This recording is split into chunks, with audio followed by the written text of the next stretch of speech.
Hello and welcome to today's episode of Courage Permission Slip. I am your host, Kia, and today I am so glad that I get to welcome a friend, a fellow dog rescuer, and also I have been calling her my dog pimp.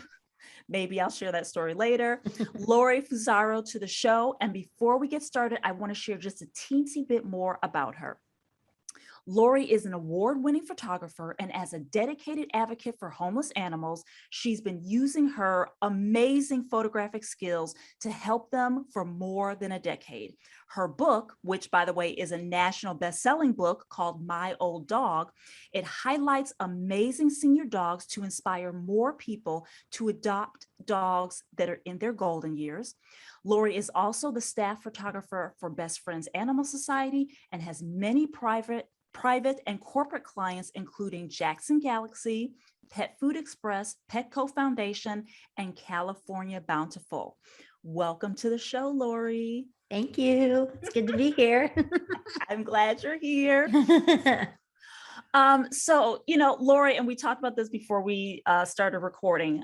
I always like to think about like what my connection is to so many of my guests, and you and I have been in lockstep for a really long time, from our days of volunteering at Karma Rescue and all the things that we did there.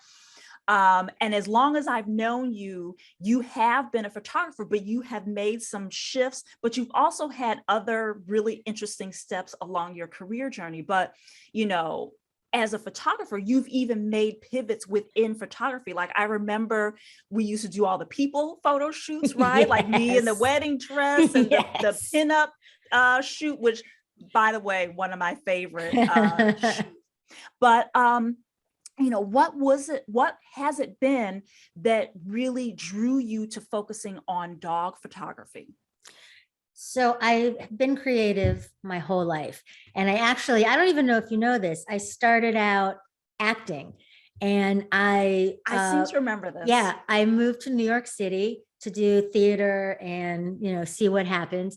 And then when I moved to California, like you can't just say, oh, I want to go act today. So I was lacking a creative outlet. And so I was like, what can I do that's creative, and I picked up a camera and I just started taking pictures and I found out that I really loved it.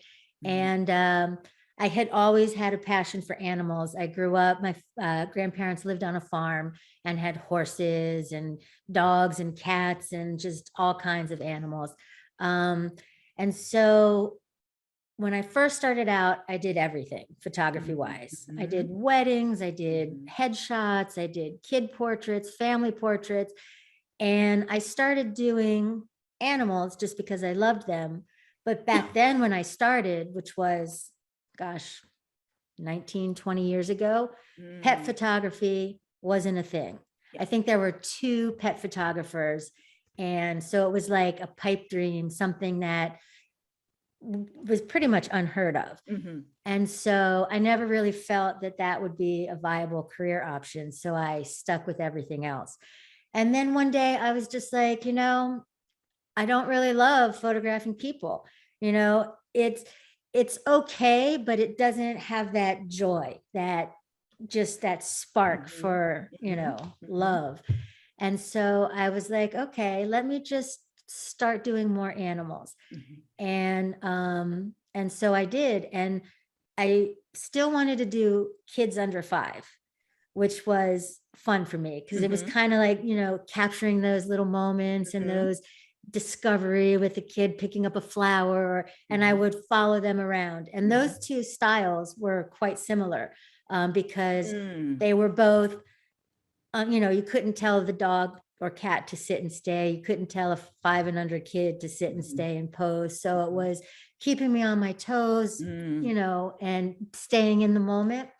And I remember everyone I told what my new specialty was, which is animals and kids under 5. They were like, those are the 2 hardest things to photograph. And I was like, yeah, but that's part of the joy and the love. Yeah. Yeah. Well, and because we've had so much experience together, you know, I remember all the times that we would go to the shelter and work with the dogs there, like just as an outside observer, Lori, and seeing you in your craft, like it is so, you are so radiant when when you were doing that work, and you truly are in your element. I mean, it's like you go to another place, right? Like you are not, like you're present, but you're not present, right? Like you are so focused on capturing those moments, following the dog. Like I remember when we were doing our shoot with Blossom, right? And you would tell me and Casey, look wherever Blossom looks, right? So we're looking, you know, and it's like, so you were so tuned into Blossom and like what her vibe was in that moment. And those are some of the best shots, right? Of where we're all like, so that's why I say, I mean, you are so good and tuned in and dialed into what you do. And it is clear that you love what you do. Thank you. Yeah. I'm glad that you see that. I do. But so to that point where you talk about like all the things you had your hands in, and I'm really interested to just dive into this courage permission slip conversation to hear from you. Like when you think of the word courage, what does it mean to you? So this was kind of a stumper for me because I don't necessarily think of myself as courageous. I think that over every choice I've made, every decision in my life, even non-career oriented, I've always thought my choices have been selfish or reckless or rebellious. And so like courage and being courageous has a more positive connotation. But they're also like, it's similar because sometimes to be courageous, you have to follow what you want and not what, say, your parents want or your friends or your, you know, career that you're in. And so it really forced me to reevaluate all of my choices and be like, you know what? All of those choices that I thought were slightly negative are actually courage. And with that courage, I have always been very optimistic. Like, even if people are like, you know, for instance, I quit college. Nobody in my family quit college. I quit to move to New York City to start acting and doing a creative career. Everybody, my parents, my friends, they were like, you don't know anybody, you don't have a job, you don't have a place to live. And I was like, this is what I want to do. And at the time I felt very rebellious, slightly selfish, but that optimism was there. And so me being an optimist, saying, you know what, whatever is going to happen is going to happen. And I know it's going to be good. I know in my gut, this is what's right for me. Even if I didn't have those words formed in my brain, even if I was thinking selfishly, my inner self was guiding me and saying, this is a step to what you need to do for yourself, if that makes sense. It does. It does. And I'm curious. So for this specific example of quitting college and you feeling like that was a selfish choice, right? So, you know, quitting college doesn't hurt anyone, right? Like it doesn't inconvenience anyone. If anything, you know, if we're taking popular opinion, it hinders your opportunities, right? And yours alone, right? So I'm interested to hear from you. What did you think was selfish about that decision to leave college? So the biggest thing is disappointing my parents. Like disappointment has been a huge, huge thing in my life. I never want to disappoint people. And that is what felt selfish of me. Because, you know, both my parents went to college. They had expectations and ideas for me and what they thought would be a good career and good, you know, they always would say, oh yeah, your creative stuff is a nice hobby, but you need something to fall back on. And so that has always been in my head with creativity, because it's always been, oh, that's a nice fun thing, but what is your serious goal? And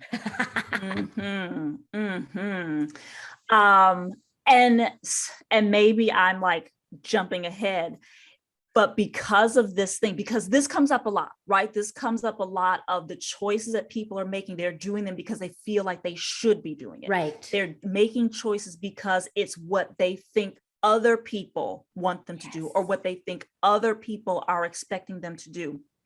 And those habits that we take on ourselves, those die hard.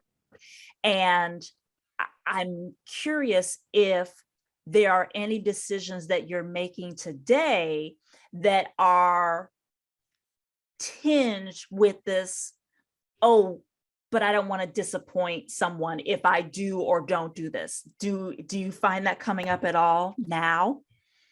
It comes up less frequently. And trying to think of it, I think I've grown past that, which is kind of cool. And I've never really thought about that. But well, I have a job opportunity right now, which is kind of a crazy one. It's for California Bountiful, which is the California Agricultural magazine.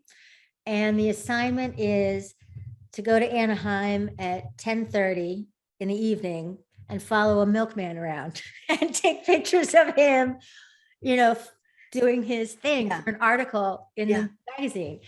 And it sounds really cool and exciting, but it's nighttime and I'm not going to be able to have lighting set up. So I'm like, oh, I don't know if I can do this. And I'm thinking, how can I creatively do it so that they're magazine quality photos? And part of me is like, I don't know if I can do it because I don't know if they'll be good enough photos, but I don't want to disappoint the editor. Because the editor and I have a really good relationship. Anytime there's a shoot for Southern California, I'm her first choice, which is a really special and cool, thing. And so that I'm like, oh, so right now I'm like, what am I going to do? And I'm actually going to do a test shoot at 10:30 at night and see like what's camera settings and if I need a flash or how I'm going to use the ambient light or headlights or street lights or whatever. So, but yeah, that is there. And that's not even like a parent or a friend. Right. That's like someone who doesn't probably care if I take the job or not. Right. Like I'll just go to the next person on my list. Right. But I'm like, oh, but she really likes my work and I'm her first choice. So I don't want to, disappoint her in that regard. Yeah. I hear that. And something that you just said that you're going to do. So, you went from the storytelling, right? Because that's another thing that comes up with like all the stories that we create that become truth, even before anything has ever happened, anyone has ever, confirmed or denied. And so I love hearing that you took that like, oh, the pictures aren't going to be good enough. I don't know how this is going to work. And you're actually like just taking like a test action to even see if it's feasible, right? Yes. And so that way, like that cuts back on those fears of disappointing people, fears of the work not being good enough, because you can do it in a way that it's like, it's not costing anything, right? Where you just like agree to it and then, none of the pictures are usable. And it's like, oh, that's the, that's the bigger thing. So, that is, this is like the end of the conversation that I'm bringing in right now, is that I just love that you made the choice. Let me just test it out. Let me just try it and see what happens. And then I'll make a decision after that. And what you just said is another thing that hinders me sometimes is, are my photos good enough? Like, I people say they like my photos and whatever, and I appreciate that. But always I'm like, yeah, but it could have been this. I could have done better. And so it's like, and that's something that I like, it's very hard for me to accept compliments and to realize.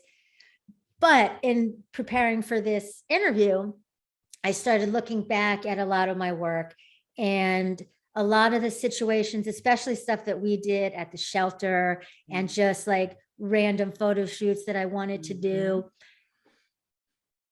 I found out through thinking about this that I am the queen of the crappiest situations ever and making them work. And so I really like, if it's a bright sunny day on a beach for a wedding, like that's the worst. And over time, I've been able to be like, okay, yeah, this is terrible, but how can I make it work? And so I have been able to do that over the years. And thinking about this conversation we were going to have, it made me realize that I am a very good photographer. And in worse circumstances, I can produce something that is good and more than good sometimes. Yeah. Which is very hard for me to like accept. I love that. And I mean, and that's such a great lesson for life, right? Is remembering that we've all been in situations that have completely sucked, that have been a complete mess. And somehow, some way, we are all still here to tell the tale. I was thinking about a conversation that I had with a client where she has a career of being put in these really ambiguous situations as a leader, and then having to create success out of that, right? Like having to create wins for her team, for her company. And similar to you saying, like, I'm the queen of making good photos out of a bad situation. Like that is her too. And so, you know, thinking about her going into a new role, and it's like, can I do it? Will I be good enough? Am I up to the task? And it's like, you have a career of proof of creating a blueprint where there hasn't been one, and you win every time. So it's like, I love hearing you have that realization about yourself, that when that first voice of doubt comes in and is like, no, you're not the one, right? But then looking back at your photos and the work that you've done, and how that has created beauty and wonderful memories for people. Yeah, it's pretty cool. It's that, and memories, that's one of the best compliments. If someone says, oh my God, I looked at your photo and I got choked up, or it made me happy, or it made me think of, you know, my son or my dog or whatever, that's like the best. Yeah. Actually, you probably know this story. But when I used to do photos for Karma Rescue, it was my very first time doing adoption photos. I started doing it because, you know, I loved animals, and I looked at the Pet Finder and the online pictures, and I was like, these really suck. And I can do halfway better, I know, if not, you know. And so I started doing it, but I never knew if it was actually helping. And I was at my vet's office with my dog, Gabby, who you know, and I was sitting in the waiting room, and this big red fluffy dog kept looking at me and wagging his tail and trying to come over to me and trying to come over to Gabby. And I was like, this is funny, because, you know, whatever, I met a million dogs, I didn't recognize the guy. And I said, because it popped up into my head, I'm like, that looks like Ranger. And I said it to the guy, and he was like, what? And I'm like, yeah, Ranger Red. I photographed him for Karma Rescue, and it was actually him. It was Ranger. And that was the adopted guy, you know, that adopted him. Yeah. And he said that he'd been looking for a dog for a long time, and every picture he came across online, because that is how now we really meet the dog or the cat for the first time. And he's like, I just could never get past the, you know, scared looking dog or the flash red-eyed dog. And then when he came across Ranger's picture, he said it just made him want to go meet him. And I was like, it still gives me chills, because that right there is the most important thing with my career with best friends, that my photos facilitate through just eye contact in a picture, someone to meet and adopt and give an animal a second chance. Yes. Well, I mean, I'm living proof of that, right? Casey and I were just talking about the picture of Otis with him with the Santa hat on. And like, that's the image that he conjures up in his head. So that is real. That is real. So Lori, you already talked about the decision to leave college, and I'm interested to hear from you. How did giving yourself permission to be courageous, which maybe you didn't know was courageous at the time, how did giving yourself permission to be courageous lead you to where you are and what you're doing right now? So permission, I think, is a key word, because there's so many decisions in life don't feel like we need permission from outside, from somewhere. And so by learning to give ourselves permission, I think that's huge. Like every step of the way through my life, I have given myself permission.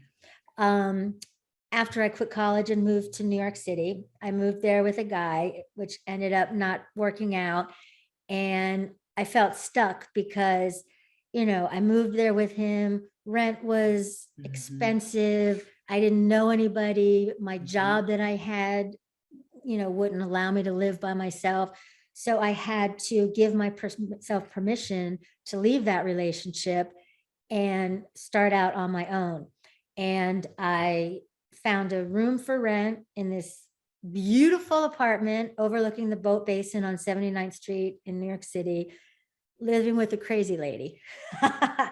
And I didn't know she was crazy, obviously, at the beginning, but that was my first step. And I had to give myself permission to leave that also, that situation. And I was terrified to be by myself, living on my own in New York City. I was 20 years old, so I was a baby.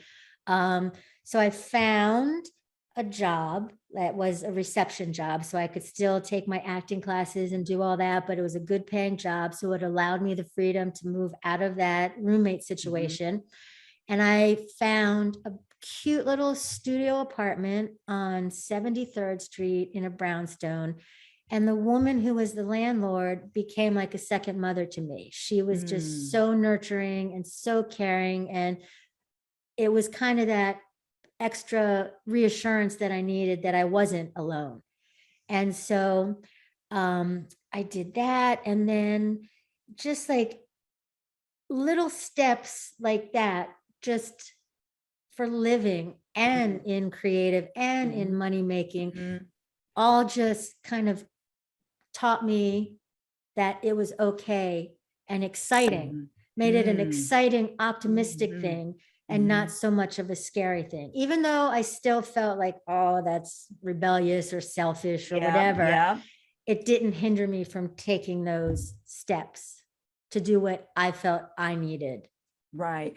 And, when you're thinking, and this popped in my head as you were talking about like how permission is the key, and, the decision to leave that relationship, or, the decision to leave living with the crazy lady. And, can you remember, or maybe there's even a situation that you didn't mention, of like, what are the two, or, maybe it's more than two decisions, but like, what are the choices that you are like comparing against one another that allow you, or that help you to feel better about giving yourself permission? Right. Okay. I like that. But before I forget this, because living with the crazy lady, I took that weird situation and wrote a movie that, called Three Girls South of Oxnard. And I took all of these details of my life and created this comedy. And my boyfriend at the time, which became my husband, we filmed it and we like did this creative thing. And I totally forgot about that until just now. So that, so even these crazy negative things, I have somehow turned them into creative endeavors. But the two things that I guess I debate about in my head with what are the decisions, giving myself permission. The big key, I think, is disappointing someone or being afraid that, and actually moving out on my own and all that. My big thing was, I don't want to have to say to my parents, my decision to move to New York and be on my own was not a success. And now I have to go back home and live with my parents. And they would never say, but them to say, see, I told you. So like that has been a big key, because I don't want to make a decision that is not a success. But the bigger thing is, if I don't make that choice, it would be a worse feeling, because I'm not following myself and my own judgment and my own need for what I need to do. Thank you for that, Lori. And one thing before I forget it, when you were talking about, not doing things or not wanting to do things that are not going to be a success. And, this comes up a lot too. And I'm wondering, how do you define success? Because everyone's definition of success is different. They don't always know it, like they're not always in tune with it. But when you look at what causes like pain and strife and disappointment in our lives, it's oftentimes because we are using someone else's metric for success to guide our decisions and what we're doing and not doing. And so I'm wondering what, in your mind, if you've defined what success means, or if you're like what you're using for that metric. So yes, success to me is following my hunch and going, even if it's a crazy idea. Like the book, for instance, was a crazy idea. One day I just was like, I want to do a book. And everyone was like, okay, that's great, but what does that mean? And I researched self-publishing, and because I wanted it to be full color, beautiful quality, the cost to do a self-publishing, I would have to charge, $120 for a book to even make it worthwhile, which was obviously not feasible because no one would buy it. And so I was just like, all right, how can I do this? And so Kickstarter was a new thing back then. And it was that crowd fundraising thing. And so I was like, let me do a Kickstarter. And so I wrote this whole proposal. I did this video. And I was like, this is so great. They're going to, I'm going to raise all the money. And Kickstarter was like, no, this is not good. And I was like, what do you mean it's not good? And they were like, it's not a concrete, like I was talking more about giving the animals a second chance and senior dogs. And it was more focused on that and not an actual product, even though a book was going to be a product. So then I had to change everything. And I was like, okay, reworded it, redid it, resubmitted it. They said, okay. So the fundraising was going great. And back then with Kickstarter, you had to reach your goal or you got nothing. I was like $5,000 away from my goal, and it expired. It was done and I got nothing. So I was like, oh my God. But because of that, and because of all of the, sharing I did and social media and people seeing it, a lady who happened to be an agent in New York City, a book agent, saw that. And she, actually, that's not true. Today Show did an article on me. And then that article, other places picked it up, and then new interviews and just all of these, publicity things. And from that, the agent saw one of those articles, and she had happened to adopt a senior dog from Hurricane Sandy. And she called me and she was like, I don't know if you want an agent or if you want to go this route, but, and I was like, oh yeah, of course. Cause that's like the dream, get a book Right. agent. And that's, you know, Right. like the ultimate. Yeah. And so my idea in the original was a coffee table book with pictures and quotes. Mhm. And she was like, well, what people will buy and what will be more interesting from my perspective and my experience would be to have stories, Yeah. like full chapters. Yes. And she was like, do you know any writers? And I was like, well, Laura Coffey is the woman that did that first article that took a risk. Mhm. And I was like, let's ask her. And it totally worked out. She wrote the book. I did the photos. We traveled all over the country, you know, and it became a national bestseller, which is amazing. But if I had not listened to myself and I'd listened to Yes. all of those people saying, it's so hard, no one's ever done that, it never would have happened. Yes. And I still think about that. And I'm like, looking back at how it all happened and how many failures. And I say jokingly, I'm like, it, you know, the Kickstarter and my idea was the biggest failure that became a success, because every I love step of the that. way, it was a failure. Yeah. Kickstarter denied it. Mm-hmm. Then I didn't reach my goal. So, Mhm. and it was like, and then it became this Yeah. huge success. Yes. I mean, I remember when the Kickstarter thing, when it, you know, when it expired and you were like, because at the time it was called Silver Hearts, right? Yes. Yep. And I remember when you were like, yeah, they didn't give me anything. And I like that blew my mind. Like, what do you mean they're not giving you I anything? know. Like, what? And then like the sequence of events after that, right? Yep. And so, you know, that reminds me of the, you know, we hear this adages all the time, right? Of like rejection is redirection or rejection is protection, right? And so it's like, look at what that failure opened the door to. Yep. There was something even bigger and better. Like, who wants to self-publish a book? I know plenty of people do, nothing wrong with it. So don't send me any nasty grams about self-publishing, because I know plenty of people that do it and it's fine. But like, that's so much work that you have to do on your own, right? Like, why not get, you know, why not, if you can get the book deal, do it, right? Like exactly. No one's gonna be like, nah. Yeah, exactly. And a friend of mine is actually a book agent, a book, you know, writer, and he has book published, and he had an agent, and I was talking to him, and he was like, well, you know, you could totally get an agent, but that's a whole nother job in itself. And so I think about that too. And I'm like, yeah, but it just landed in my lap for like, I didn't even try to go after an agent. So it's just like, and if I hadn't followed my own self and what I wanted to do and given myself permission to just go for it, none of that ever would have happened. Yeah.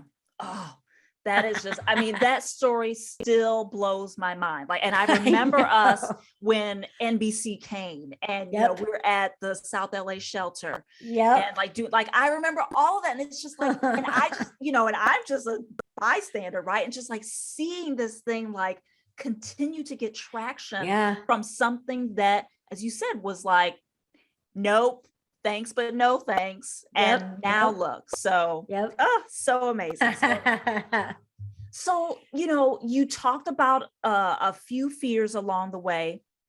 Are there any fears, you know, and I know fear of disappointment, that still is pretty prevalent. Are there any other fears, like when you think about the things, you know, ideas that you have, are there any fears that pop up for you now?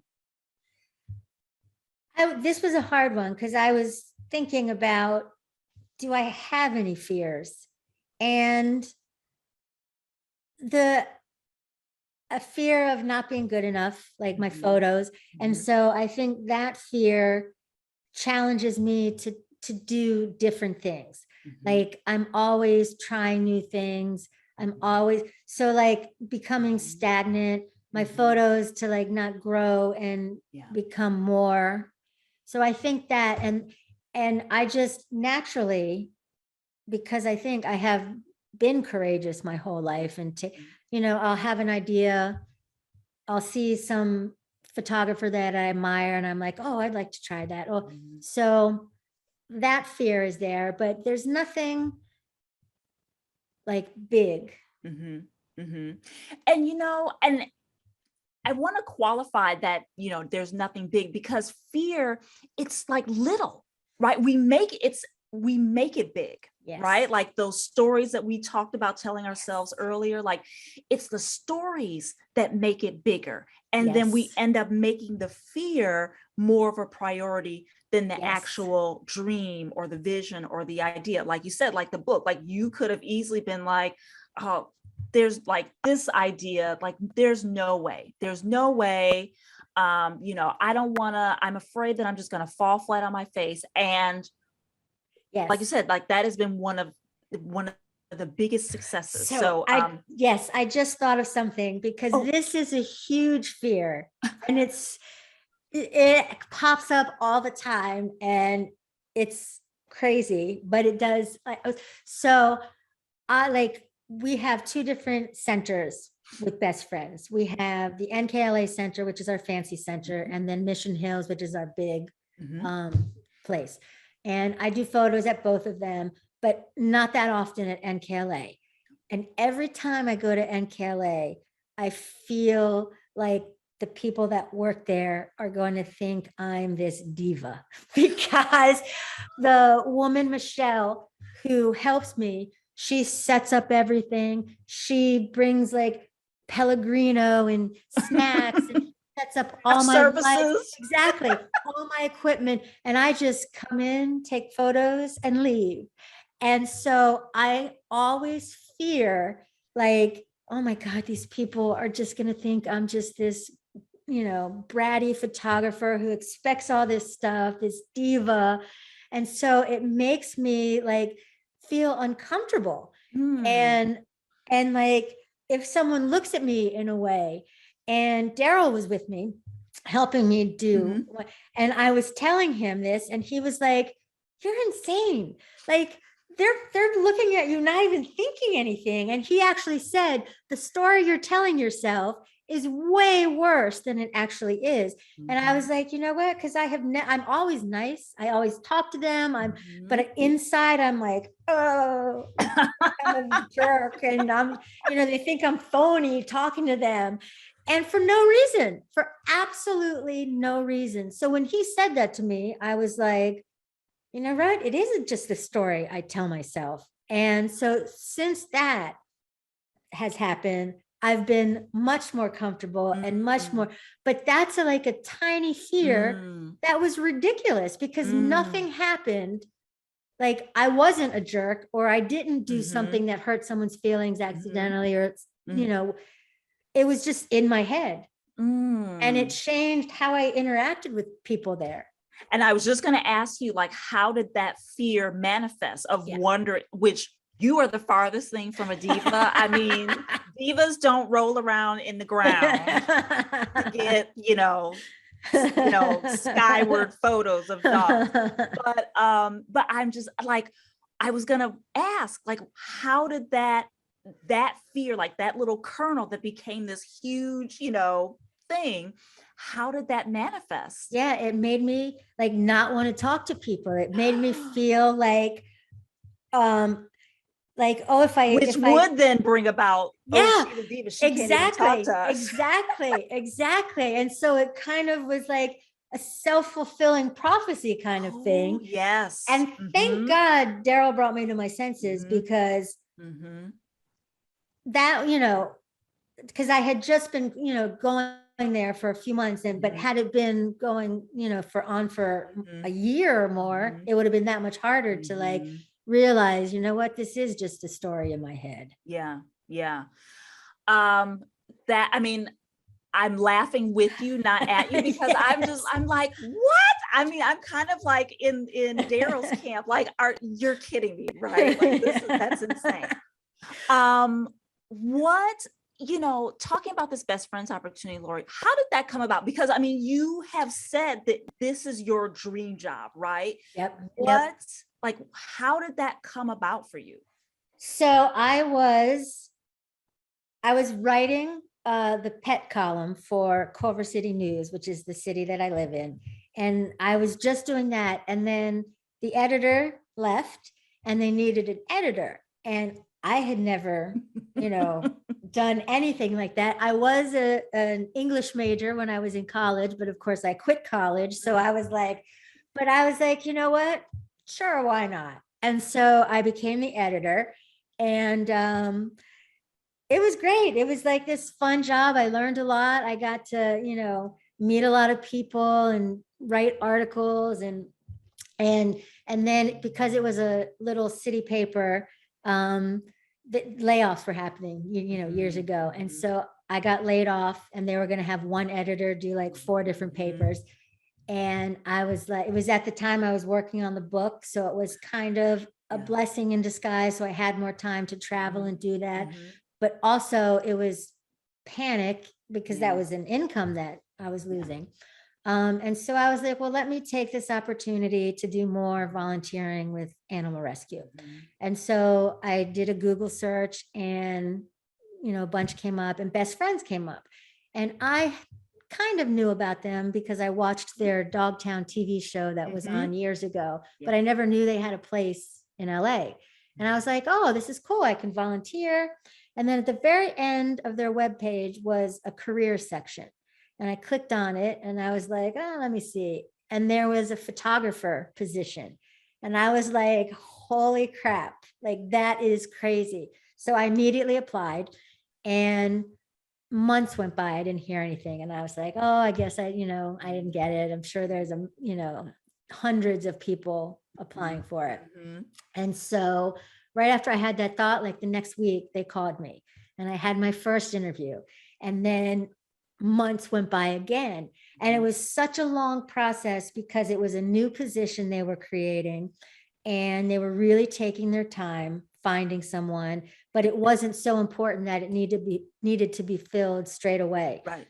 So it was kind of like a back burner thing. And every time I felt like, well, I guess I didn't get it, I'd move on to the next. And so then it was down to me and one other guy. And we had a working interview where we had to photograph an event. And it was, he's now my friend, Eric. It was between me and Eric. And he obviously didn't get the job and I did. And I kind of felt bad because one of the girls that actually worked at Best Friends was dating Eric. And so I immediately felt, oh, she's going to hate me because I got the job. And so that's how I got the job. But it's funny, the diva thing happened again, because on that working interview, they wanted to make sure, because I guess my resume and my photos and, my body of work is like more diva-ish than just like other people. They were like, make sure she's not hard to work with. Make sure that she's, cooperative and a team player and all of that stuff. And so I think that's so funny because I don't feel like I'm a diva. And so just that comes up and that's like a fear in my head, So I just think that's what people think of me, but I know that I'm not deep in my heart or whatever. So that was really interesting. And then a few years later, Eric actually got hired for a different position that he was much better at. So we both worked together and it ended up being great. Yeah. So these fears of your photos not being good enough, the fear of disappointing people, the fear of being perceived as a diva, because obviously that still comes up, right? So how do you navigate? How do you manage those fears so that you can do what you need to do? So I think I'm good at ignoring those things in a sense. And just because if it's something that I want, and again, I don't know if it's because I do feel like I'm selfish sometimes. Because my dad used to say to me, and I think this is why I think this, it's stuck in my head. He would always say, you can't always do what you want. Mm. And as a kid, every time he said that to me, I was like, well, why not? Like, but I never said that to him. But in my head, I was like, so I think having a parent say that to me and then always questioning it, I feel like that voice in my head that is more parental and says, you know, oh, but you'll be perceived as a diva. Oh, but your photos aren't good enough. Oh, but if you do that, it won't. My whole life, I've questioned authority and those things of you have to do this, but why? Like, just because, like, you have to get a college education. Why? Who said that? Like, why? Like, I've always, so it's like a weird dichotomy in my brain where I have these feelings, but then I also am like questioning and like, okay, yeah, I think that, but who cares? I'm just going to do it anyway. Yeah. Yeah. Well, I mean, so building on that, because this is a question that I will ask myself when I hear those stories start to try to take hold that say, oh, you know, who are you to think you can do that, right? And a prompt that I will ask myself is, what else could be true, right? Like, so there's this story that I'm telling myself, but what else could be at play here, right? Like, Yes. what else could be true? And so, like, just going with your diva thing, it's like, oh, this is what people have to be thinking about me, right? But oh, but what else could be true? It could be, oh, well, maybe they looked at me that way because they were really interested in what I was doing, or maybe they were tired, or, you know, so it's like, there could be, like, if you're going to tell stories, tell all the stories that could be going on, right? And then, like you said, but then just like, well, okay, this is what it is, and I'm just going to do this, right? And so that's what I hear you saying, is that you recognize the fears, you notice them, but they're not, but you don't allow them to be bigger in the long run than the goal that you have for yourself, right? Because it's like, we're all going to have fears. Like, that's the way our brains are set up. You're never not going to have fear, but it's, you just don't allow it to dictate your life, you know, consistently, right? Like, maybe for a moment you're like, no, I'm not going to do it because I don't want to look stupid, right? And then it's like, well, but if it means that I can do what I want to do, or if I can do what, like, gives me joy, then maybe it's worth a shot. What's the worst that can happen? And another fear that I have that is the complete opposite is fearing, what if I don't do it? Like, what? And that, I think, is the other side, because I'm like, you know, I was a waitress for a long time. And at the end, I did it for like 15, 16 years. And at the end, I just hated it. And I wanted to, you know, break away from that. But it was really the only job I ever knew. And it was really good for a creative because I could make my own schedule, cover shifts, you know, do all that stuff. And I stayed for a very long time because I was afraid of, you know, not making money, and what if it doesn't work out? And then I was finally like, yeah, but what if I don't do this and I'm a waitress for the rest of my life? Like, so that was what prompted me to be like, okay, I'm just gonna go for it. One thing I want to go back to, Lori, because you talked about something that you know, we hear about a lot in the news, especially in the pandemic. You know, companies have been reorging, laying people off, you know, consistently, right?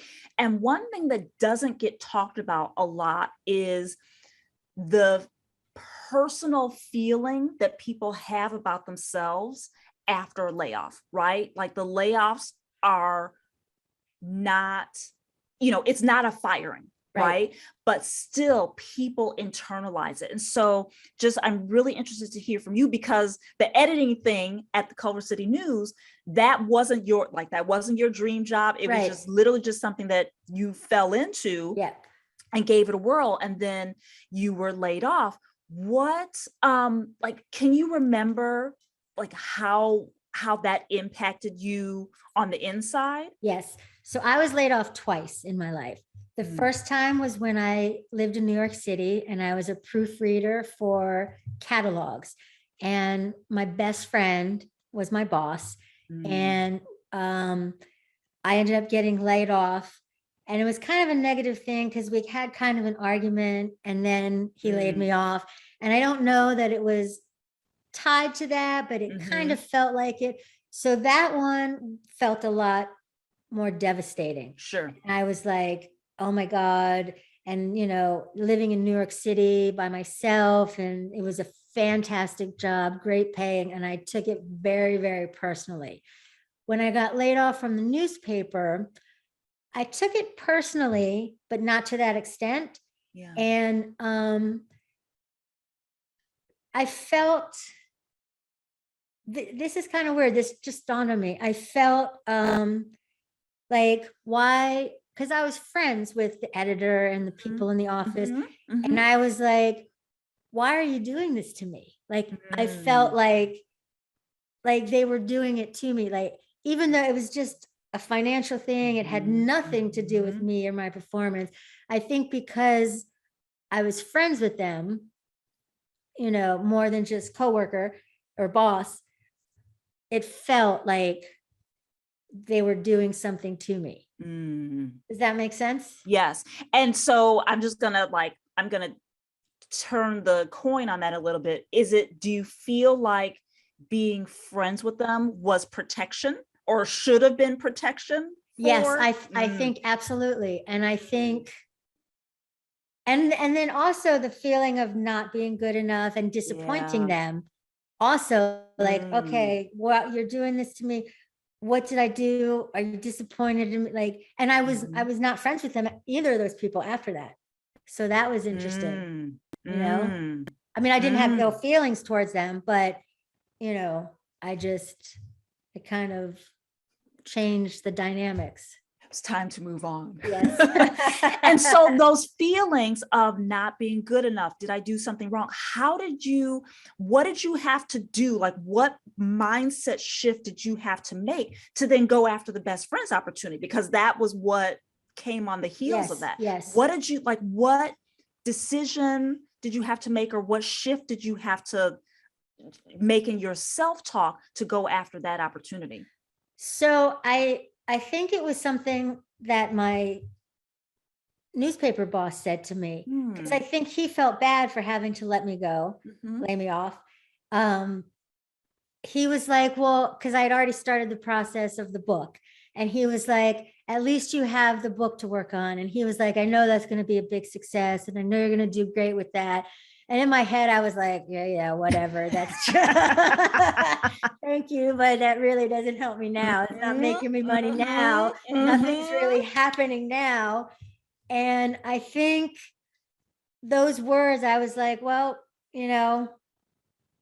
look, doing the best friends thing, it's something, and I think it just me like finding something to occupy my time, kind of licking my wounds of feeling bad about that. It just made me, and in the beginning, it was just looking to volunteer. So it was like getting out of self and doing something for others. And then that turned around to the job.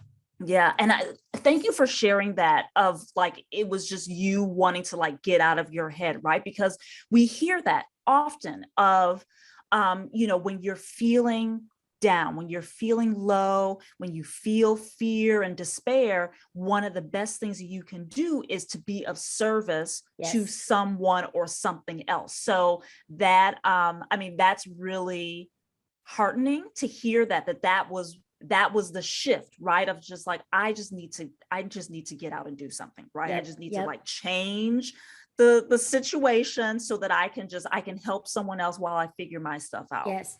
And I think with the book, that was my main focus.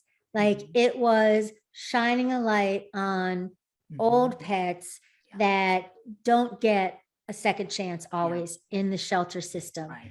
And it was because I adopted Sunny, who was 16 and And I had a friend years ago that only did senior dog rescue and fostering. And I always was like, how can she do that? Like, that would be too devastating. And then I realized, how can I not do that? Yeah. Because those are the animals that are most in need. And so that was my focus for the book. And that's why it feels even more successful, because I still get people who've read the book who have adopted a senior dog because of it. Still to this day, I get emails and messages from people. And that is the true beauty of that book. Yeah.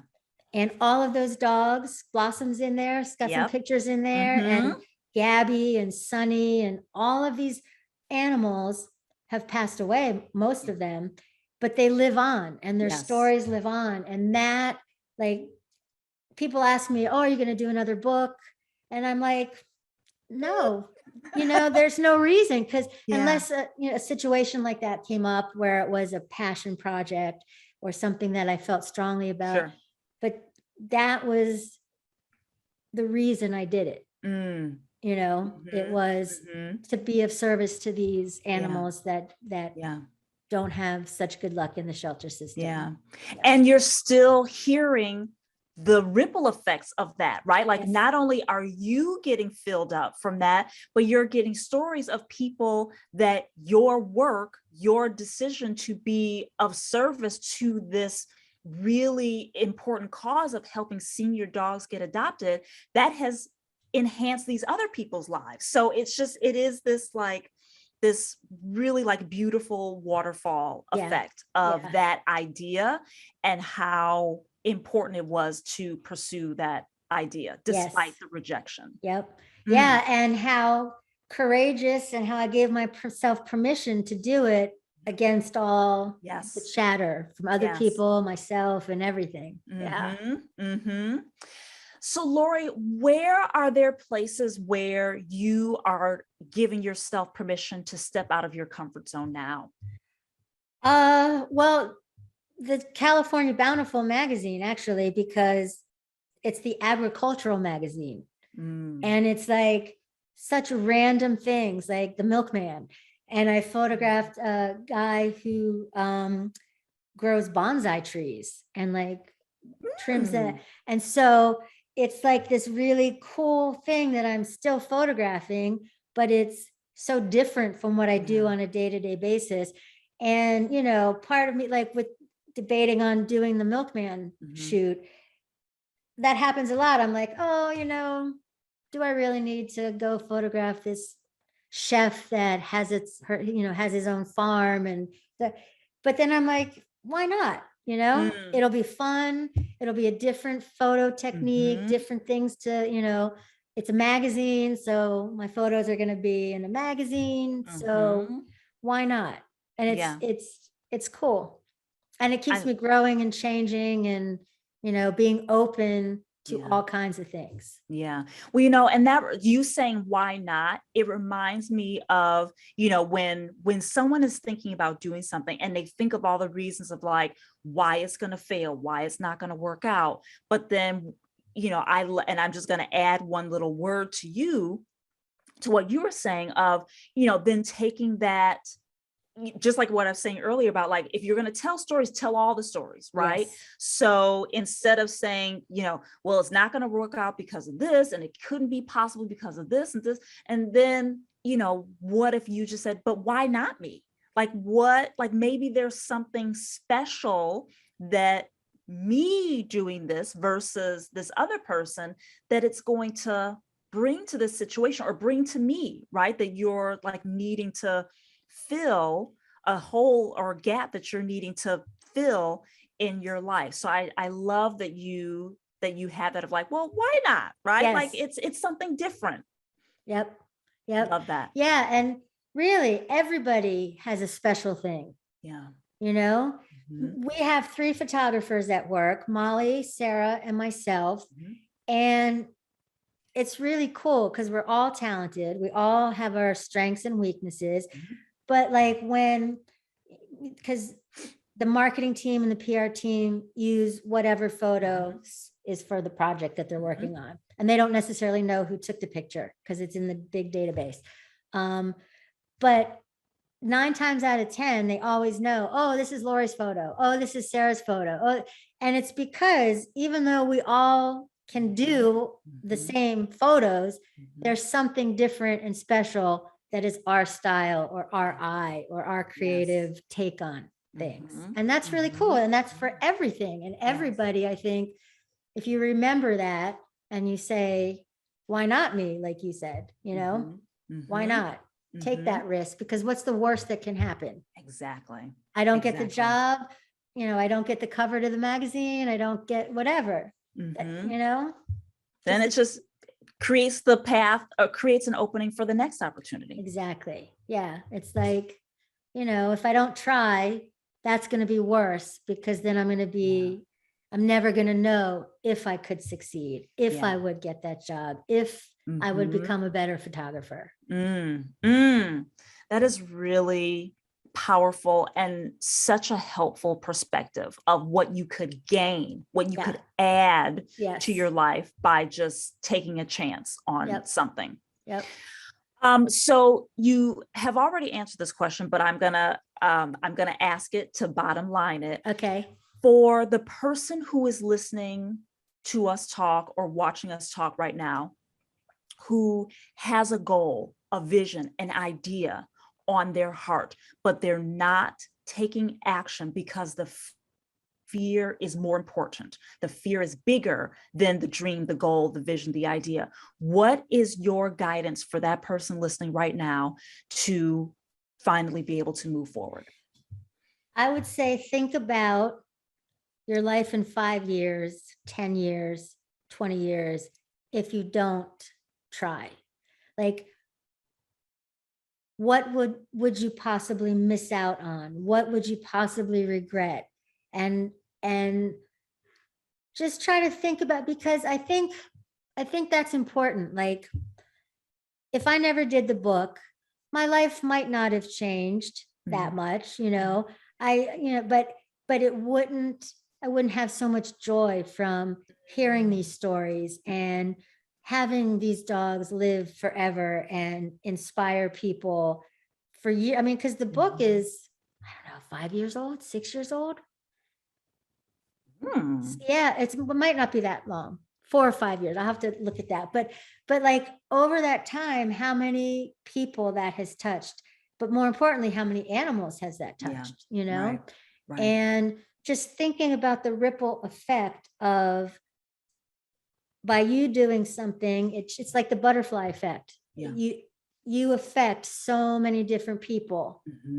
And, you know, just changing your perspective on and changing it from being fearful of trying to fearful of who could you potentially not help. Oh, yeah.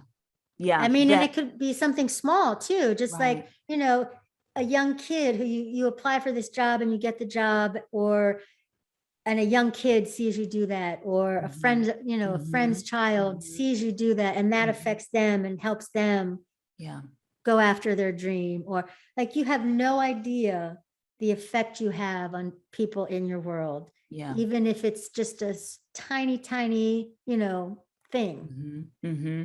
And, you know,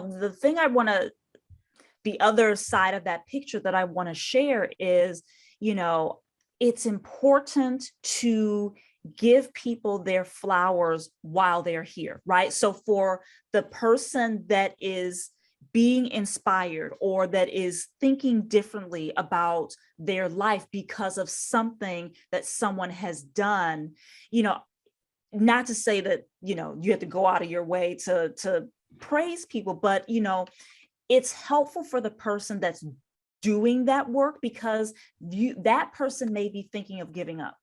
Right. That person may be thinking of throwing in the towel. And something that you share on how their work has impacted you could be a game changer for them too. Yes. So, I mean, it's a two-way street. Because that certainly helps me. You know, there are times where I'm thinking of like, you know, who cares? like, no, this does not matter to anyone, right? And every now and again, I'll get I'll get an email, I'll get a text, I'll get a DM from someone that says, something that you said on social media or something that you said on Courage Permission Slip really, really helped me. Yep. And so just sharing that if you are benefiting from something that someone is doing, let them know. Yeah. That's funny that you say that, because Erin McVeigh was the only photographer back when animal photographer, when I was starting. She was the only one that, I think she had a book and she did cover, like she was and she influenced me so much just because she was doing what I wanted to do. Just that, like nothing. And years passed and I didn't even know if she was still a photographer. And I looked her up on social media and she had an Instagram account, and she doesn't really do photography anymore. She has kids and a family and she's more focused on that. But I messaged her and I told her, what an inspiration she was, and, started following her. But like something as simple as just that affected me. So your actions and the things you do, you have no idea the ripple effect of who and what they've changed, what that's changed in other people's lives. Yeah. That is really, really powerful. And I'm so thankful for everything that you shared today, Lori. This is, as always, it's always so good talking with you. But Lori, where can people learn more about you or connect with you? So I'm on social media. I'm Fusaro Photography on Instagram or on Facebook. And on Instagram, I'm Lori Fusaro. My website is Fusaro Photography. And then that's probably the easiest way. And then, of course, the book that's sold in Amazon, Barnes and Noble. Is Barnes and Noble even around anymore? Yes. Yeah, wherever you buy books, you can get that. And that's it. Well, I will include all of your information that you shared here in the show notes. Again, Lori, thank you so much for your time, for being here, for sharing all of your beautiful insights and stories, and courageous journeys, because you have truly done it all. You've done it all. Yes, and I thank you. Thank you very much. I appreciate you having me on. It was fun. Awesome. I had so much fun too. And thank you for tuning into today's episode of Courage Permission Slip. If you are finding us on YouTube, please make sure that you like this episode and subscribe so that you can be alerted when new episodes are available. And if you are listening to us on your favorite podcast platform, if you could please rate and review this episode to make it easier for people to find and enjoy this content as well. Again, thank you for tuning in today's episode of Courage Permission Slip. That is all we have. Please be sure to join us on the next episode. Bye.